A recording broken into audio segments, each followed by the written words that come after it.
మన ప్రభువును రక్షకుడైన యేసుక్రీస్తు వారి అతి శ్రేష్టమైన నామమునకు మహిమ కలుగును గాక. ప్రియమైన దేవుని బిడ్డలారా, మరొక పర్యాయము ఈ క్రిస్మస్ మాసములో మరొక క్రిస్మస్ సందేశాన్ని వినడానికి ఎంతో ఆసక్తిని కనపరుస్తున్నా. మీ అందరికీ నా ప్రత్యేకమైన వందనాలు తెలియజేస్తున్నాం. బాగున్నారు కదా? మరికొద్ది రోజుల్లో క్రిస్మస్ యొక్క సందడి ముగించబడుతుంది. నాటికి 22వ రోజు మనం ప్రవేశించి ఉన్నాం. రండి, ఈరోజు ఒక ప్రత్యేకమైన దేవుని సందేశాన్ని విందాం. ఇంకా ఎవరైనా మన ఛానల్ లైక్, షేర్, సబ్స్క్రైబ్ చేయకపోతే తప్పకుండా చేయండి. ఎందుకంటే భారభరితమైన ఈ పరిచర్యలో అనేకులకు రీచ్ అవ్వాలి అంటే ఎక్కువ సబ్స్క్రైబర్స్, లైక్, షేర్ ఉండాలి. కనుక మనం చేసే చిన్న ప్రోత్సాహం నలుగురికి ఈ వాక్యం రికమెండ్ చేయడానికి యూట్యూబ్ కూడా ఒక రికమెండ్ అనేది ఉంటుందనే విషయాన్ని ఈ మధ్యకాలంలో నేను తెలుసుకున్నాను. కాబట్టి యుద్ధము చేయడానికి ఎంత దీవెనో యుద్ధ సామాగ్రి మోయడానికి కూడా అంతే దీవెన. వాక్యం పొగడకు ప్రయాసపడుతూ తెలియజేయడానికి నేను ఎంత సమయం కేటాయించి దేవుని యొక్క దీవెన పొందుకుంటున్నానో, చిన్న లైక్ చేయడం, సబ్స్క్రైబ్ చేయడం ద్వారా కూడా, ఒక కామెంట్ చేయడం ద్వారా కూడా అంత దీవెనలు మీరు కూడా పొందుకుంటారనే విషయాన్ని తెలియజేయడానికి నేను ఇష్టపడుతున్నాను. రండి, క్రిస్మస్ కాలంలో మనం అందరం కూడా దేవదూతల గురించి, గొర్రెల కాపర్ల గురించి, మరియా, యేసేపు, ఎలిజబెత్, జకర్య, సుమియోను, అన్న, వీరందరి గురించి, జ్ఞానులు, నక్షత్రము ధ్యానిస్తూ ఉంటాం. అయితే ఈ పాటికి మీరు తమ్లైన్ చూస్తున్నారు. మీకేం అర్థమైంది అని అంటే, అనామకులు ఏంటండి? క్రిస్మస్ చరిత్రలో, క్రిస్మస్ ఆ కాలంలో అనామకులు ఉన్నారా అంటే, అనామకులు అంటే పేరు లేనివారు అని అర్థం. వారి పేరు రాయబడలేదు. ఈరోజు చాలామందికి పేరు గుర్తింపు, పేరు ఒక హోదాని చూపిస్తుంది, పేరు ఒక క్రెడిట్, ఒక ఉన్నత స్థితి అని. అది భ్రమనాలా లేదా లోకం అలాగే నడుచుకుంటుంది అనాలా? మనం గమనించిన వారమైతే ఇచ్చే 10 రూపాయల కానుకలో కూడా మన పేరు కావాలి. వేసే దశంభాగం ఇచ్చే అర్పణలో కూడా మా పేర్లు చదవాలి. అందుకనే ఈ లోక ప్రజలు కూడా ఈ క్రిస్మస్ కాలం రాగానే వచ్చిన అన్నదానాలే కానివ్వండి, లేదా వచ్చిన కానుకలే కానివ్వండి, పుస్తకాల్లో రాసుకొని పద్దాక చదువుతారు. దేనికయ్యా అంటే మనుషుల్ని సంతోషపెట్టాలని, లేదా ఇంకా చదివితే ఇగో నా పేరు చదువుతున్నారు కానుకలు ఎక్కువ వస్తాయని. మనిషి యొక్క నానుడు అది. అయితే క్రిస్మస్ కాలంలో మనం చూస్తే మత్తయి సువార్త 1వ అధ్యాయం 2వ వచనం కాడి నుంచి 10వ వచనం వరకు చదువుకుంటే చాలా విచిత్రమైన మాట ఏంటో తెలుసా అండి?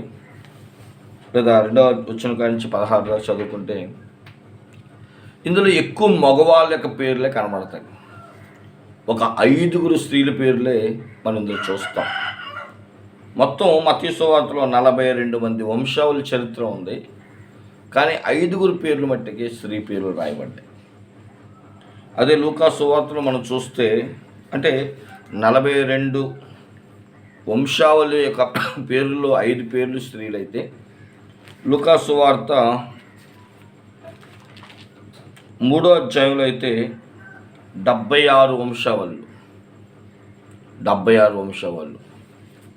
మరి ఇందులో ఎంతమంది? ఎందుకు ఇవన్నీ చెప్తున్నాను అంటే, ప్రియమైన దేవుని బిడ్డలారా, 42 మంది ఉండడం ఏంటి, అందులో 5 ఆడవాళ్ళు ఉండడం ఏంటి? మరి వీళ్ళందరూ ఎవరు కన్నారు? ఆడవాళ్ళేక కనేది. ఆ ఆడవాళ్ళ పేర్లే రాయొచ్చు కదా. కానీ రాస్తే మగవారి పేర్లైనా రాయాలి, లేదా ఆడవారి పేర్లైనా రాయాలి, లేదా ఇద్దరు పేర్లు రాయాలి. ఇది ఈ లోకం అనే సత్యం. మరి బైబిల్ గ్రంథంలో కొంతమంది అంటే 5 పేర్లే స్త్రీల పేర్లు రాస్తూ మిగతా వాళ్ళ పేర్లు రాయకపోవడం గల కారణం ఏంటి? వాళ్ళేమీ లేనోళ్ళ? వాళ్ళేమీ చరిత్రలో వారి యొక్క ముద్ర వేయలేని వాళ్ళ? ఉన్నారుగా. కేవలం ఇక్కడే కాదు, మన బైబిల్ గ్రంథం అంతా చదివితే షునేమి పట్టణస్థురాలు, గనురాలు అంటాం. మరి ఆవిడ పేరు తెలియదు. పక్షవాయువుతో బాధపడుతున్న వారికి మంచం మీద మోసుకొచ్చి స్థలం లేకపోతే ఇల్లెక్కి పెంకులు తీసి సరిగ్గా యేసుక్రీస్తు వారి ఎదుట దింపి వాడు స్వస్థత పొందేటట్లు చేసిన ఆ 4 పేర్లు కూడా తెలియదు. ఇల్లు ఇచ్చిన ఇంటి వారి పేరు తెలియదు. అలాగా గొప్ప గొప్ప కార్యాలు చేసిన వాళ్ళే సారేపాతు విధవరాలని ఒక పేరుతో కొట్టేస్తాం, కానీ ఆవిడ పేరేంటి, ఆవిడ ఊరి పేరు చెప్పే మానవ ఉంది, కానీ ఆవిడ పేరేంటి తెలియదు. ఇలాగా మన బైబిల్ గ్రంథం అంతా ధ్యానిస్తూ ఉంటే కొంతమంది పేర్లు లేవు. ఎందుకు లేవు? దేవుడు వారిని ఏమైనా చిన్న చూపు చూస్తున్నాడా? లేదంటే ఆ పేర్లు రాయడం, కొంతమంది చూడండి డబ్బులే తీసుకోండి కానీ మా పేరు చదవద్దు. ఎందుకు అంటే దానికి ఒక కారణం ఉంటుంది. నేను ఇంత డబ్బులు ఇచ్చానని తెలిస్తే మా ఆయన ఒప్పుకోవడానో, మా భర్త నా భార్య ఒప్పుకోదనో, లేదంటే మా కుటుంబ వాళ్ళు ఎందుకు ఇచ్చామంత కానుకని మమ్మల్ని నిలదీస్తారనో, లేదా నేను ఇవ్వడం తెలియకూడదనో ఏదో ఒకటి ఉంటుంది. మరి దేవుడు ఎందుకు మరుగు చేశాడు అని అంటే, దేవుడు వారిని ఏదో నామోషిగానో లేదంటే దేవుడు వారిని తెలియకూడదనో కాదు కానీ ఆమె యొక్క పేరు చెప్పాల్సినంత అవసరము అక్కడ లేకపోవడమే. కొంతమంది పేర్లు రాయడానికి గల విషయం ఏంటంటే వాళ్ళ గురించి తెలుసుకుంటారని. రాయకపోవడంలో వాళ్ళు ఏదో పొరపాటు చేశారనో, వాళ్ళు ఏదో పనికిమాలిన వాళ్ళనో, నిష్ప్రయోజకులనో, లేదు ఇంకా ఒక మాట చెప్పాలంటే వాళ్ళు ఏదో పేదోళ్ళండి, దేవుడు అందుకని వాళ్ళని విడిచిపెట్టేశారు, వాళ్ళు అనామకులండి, అందుకని నేను రాశా అనామకులు అని. క్రిస్మస్లో అనామకులుగా వాళ్ళు ఉన్నారు కదా. దేవుడు స్వార్థపరుడా అంటే కాదు, వాళ్ళ గురించిన అవసరం అంతగా అక్కర్లేదు. మిగతా వేళకి ఎందుకు అవసరం అంటే వారి గురించిన చరిత్ర చాలా ప్రాముఖ్యమైనది. ఆ చరిత్ర అనేది వారు ఖచ్చితంగా ధ్యానించాలనే ఉద్దేశంతో తప్ప మరొక ఉద్దేశం ప్రభువుకు లేదు. ఎందుకంటే బైబిల్ చెప్తుంది, ప్రియమైన దేవుని బిడ్డలారా, యోహాను సువార్త 14:18 యోహాను సువార్త 14:18 మిమ్మును అనాథులుగా విడవను, మీ వద్దకు వత్తును అంటాడు. మన దేవుడు మనలను అనాథులుగా విడవడు. మనం అనాథులు కాదు, పేరు లేనంత మాత్రాన మన అనాథులం కాదు. హెబ్రీ పత్రిక 13:5 మనం ధ్యానిస్తే అక్కడ కూడా ఒక చక్కటి మనలను బలోపేతం చేయడానికి ప్రభువు మాట అంటున్నాడు. ధనాపేక్ష లేని వారే మీరు కలిగిన వాటిని తృప్తి పొందియుడి, నిన్ను ఏమాత్రమును విడవను, నిన్ను ఎన్నడును ఎడబాయును అని ఆయనే చెప్పాను కదా. విడవడు, ఎడబాయుని దేవుడు మనం ప్రకటిస్తుంది. ఈ క్రిస్మస్ మాసంలో ఇమ్మానుయేలు తోడుగా ఉంటా అంటున్నాడు, ఇమ్మానుయేలుగా ఉంటున్నా అంటాడు, పాపుల రక్షకులుగా ఉంటున్నా అన్నాడు, నశించి దాన్ని వెతికి పట్టుకోవడానికి వస్తున్నా అంటున్నాడు. అలాంటి దేవుడు మనల్ని ఎందుకు విడిచిపెట్టేస్తాడు? ఒకసారి ఆలోచించేయండి. పేరు లేనంత మాత్రాన వీరు అనాథులు కాదు, వీరు పనికిమాలిన వాళ్ళు కాదు, విడిచిపెట్టే అంత బలహీనులు కాదు. అయినప్పటికీ కేవలం పేరును ప్రస్తావించలేదనే విషయానికి వస్తేనే తప్ప అంత ఇంపార్టెన్స్ వారికి అక్కర్లేదు. వాళ్ళ గురించి తెలుసుకోవాల్సిన అంత విషయము అనవసరము. ఏదైనా ఉపయోగకరమైనది రాయాలి. అందుకే బైబిల్ చెప్తుంది. బైబిల్ గ్రంథంలో యోహాను సువార్త మనం చదువుతూ ఉంటాం చివరి వచనాల్లో, యేసు క్రీస్తుని గురించి చేసిన ప్రతిదీ రాసుకుంటూ వెళ్తే భూమి మీద పుస్తకాలు సాలవు,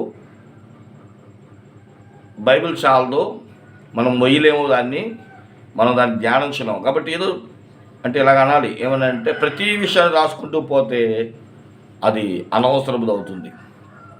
పరిశుద్ధ గ్రంథం యొక్క ఇంపార్టెన్స్ ఏదైతే మనిషిని ఉపయోగకరమో, దేన్ని తెలుసుకుంటే మనుషులు ప్రయోజకుడు అవుతాడో దానికి ప్రాముఖ్యత ఇస్తుంది. క్రిస్మస్ కూడా అంతే.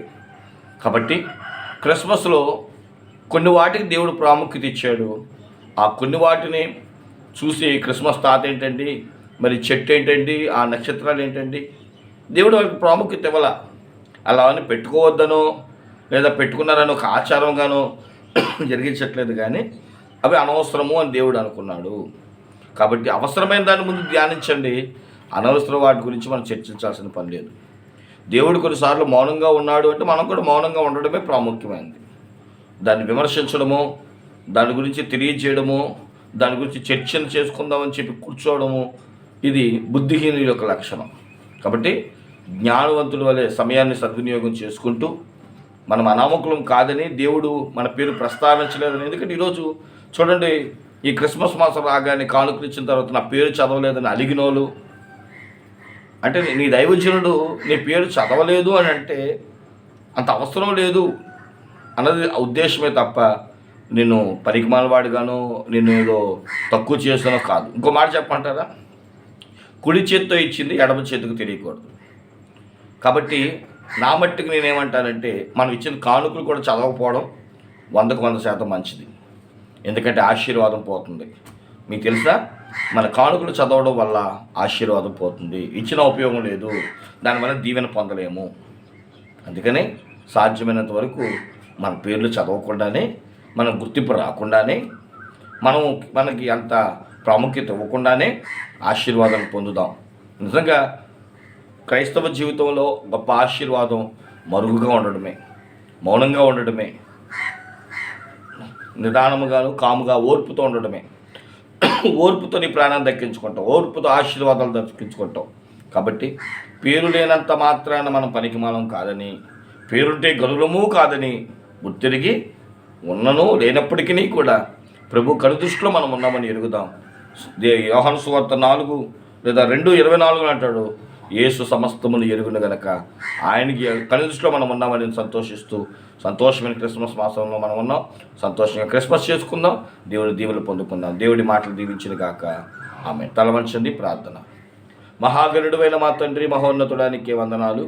విన్న వాక్యం ప్రకారం జీవించే మనసు మాకు దయచేయండి. యేసు పరిశుద్ధ నామమున వేడుకొంచున్నాము మా పరమ తండ్రి. ఆమేన్. ఆమేన్. మరణాత.